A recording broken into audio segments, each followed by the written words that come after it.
One of the great contributing factors to the industrial success of the late 19th century was the dedication on the part of both industrialists and the American government to the free market system.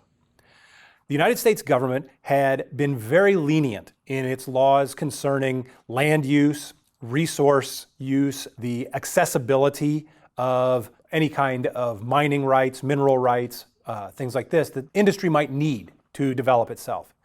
Also, they had dedicated themselves to the free market and to avoiding any kind of resistance that might be placed on it. So there were very, very lenient tax laws. The federal government didn't put any kind of restraints or demands on industry.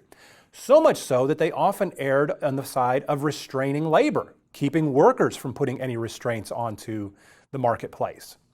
But industry had taken advantage of this, had developed stock markets, had developed bonds and trading practices, had allowed for the accumulation of great amounts of wealth, which in turn had then become capital to continue the development of new industry and new enterprise. One of the examples of the government's actual assistance to industry would have been the use of federal troops as strikebreakers.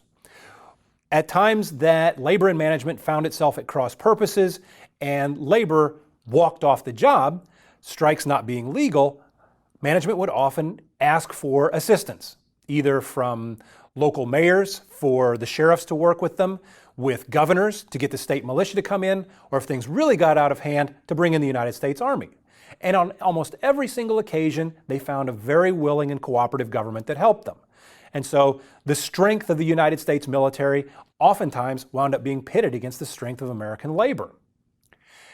Even in the Supreme Court, there are decisions handed down during the course of the era after the Civil War that would seem a little odd on the surface. In one decision, the Supreme Court decided that a slaughterhouse near New Orleans was basically entitled to the same rights as a citizen of the United States, giving corporations the same kind of freedom from search and seizure and other citizens' rights, made it very, very difficult for any agencies like unions or even state governments to interfere with the free market. Some very practical decisions seem to play into this ascendancy of industry also. The United States moved during the 1880s to railroad time. Local time used to be just that. Whatever time it was in one city wasn't necessarily the same as another city, and life was lived by the sun up and sun down. This wasn't efficient enough for railroads, who needed to know when and where their trains were at any given time, and so they broke the world into time zones. And eventually, the American government followed. This was actually pretty controversial at the time. A lot of people didn't like it happening. But in every case, this efficiency, this what's good for business, seemed to be determining how we would go as a country. So much so that workers began to think that the whole system was really loaded against them.